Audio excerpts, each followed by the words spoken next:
Okay, welcome back. I got a Vice story here for you, and there's a lesson at the end of it, and you can. I'll explain it to you when the story ends here.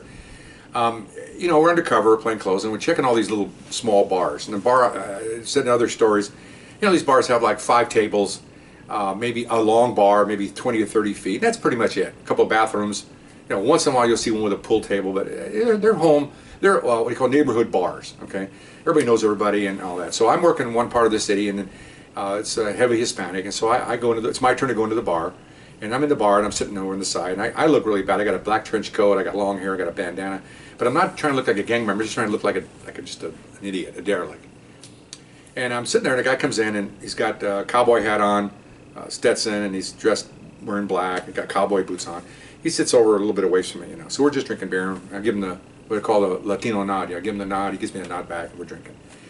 Well, apparently, he was drunk, and he was getting served. So I figured, okay, I got a drunk here, no problem. And then the waiter served another drunk, and another drunk. So I've got a bunch of things, a bunch of violations here. So I get up, I go to the door, and that time we didn't have any radios, so my signal was I chugged the beer at the doorway, the bottle of beer, and then I looked over and to watch the street, and I see my partner put on the parking lights off and on, which means he got the signal, and he's going to call for the cavalry, the blue suits, to come and make the arrest. Okay, arrests.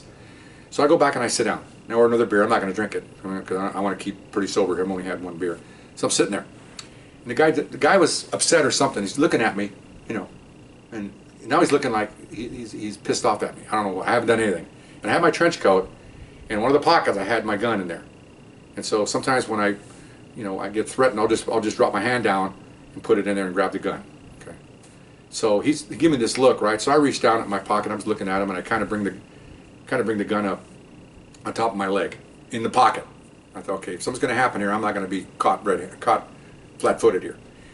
So he looks over at me, and then he reaches down into his boot. I go, okay, here it comes. Sure enough, he pulls out he got a 25 auto. He pulls it out on the boot, and I'm sitting there going, as soon as he brings it up, he's a dead man. Okay, it's over. I'm looking at him, you know, and I gave him the nod like, oh, you know, you got a gun. He gives me the nod back, puts it back in his boot. Okay. So I'm going, okay, well, make a note of that when the blue suits get here, because the blue suit's going to come in, he could take a shot at him, okay? Ain't going to happen. Ain't going to happen, okay? I'm not going to let it happen. So I'm looking past out in the door, and I can see police cars pull up. Here comes the cavalry, okay? So not to be shot by the police, I could have taken my gun out when they came in and said, he's got a gun, and go over there. But I don't want, these uniform officers may not know me, so I don't want them to see a plainclothes guy looking like me with a gun in his hand. So I had a really good little plan here, a little 8-second plan. I'm waiting there waiting. Sure enough, when they just start to come through the door, they're looking around, and I jump up and I make a beeline for this guy, okay? And I'm yelling, Vice Squad, he's got a gun in his boot. About that time, I'm on him. And I knocked him on the chair. I straddle his chest. I put my hand, sink it into his throat, and I go and get one of his hands, and I'm yelling, he's got a gun in his boot, he's got a gun in his boot.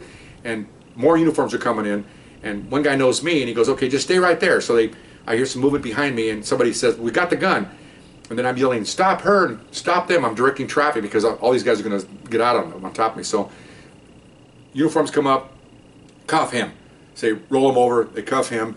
That's the gun. They kept the gun. We're going to go to the station.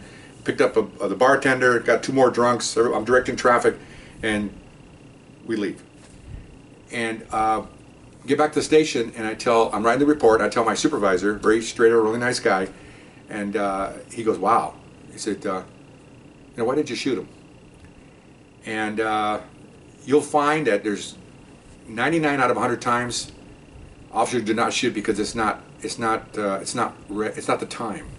Things aren't in line for a shooting. Unlike the news media is going to tell you that, oh, we shoot everybody. We shoot. No. As a police officer, as a detective, and as a supervisor, very hard to shoot someone. All the planets have to line up. Everything has to be perfect. You're not just going to start blatantly shooting because you don't want to take a life if it's not warranted. So I could have easily, when he took that gun out, some officers might have overreacted to shoot him right there. He's got a gun. He's a threat. Probably would have been a good shooting. You could say, hey, you took the gun out, whatever. But it wasn't right. It's not right. And so, much as what the news will tell you, 99.9 times 100 officers will not shoot versus they will shoot. because it's not right. Morally, legally it could be right. Morally, it's not right, so we don't do it. And I told him, I said, it just wasn't right. It wasn't the right time. He goes, well, okay, good. As long as you know that, you're fine with it. I said, I'm fine with it.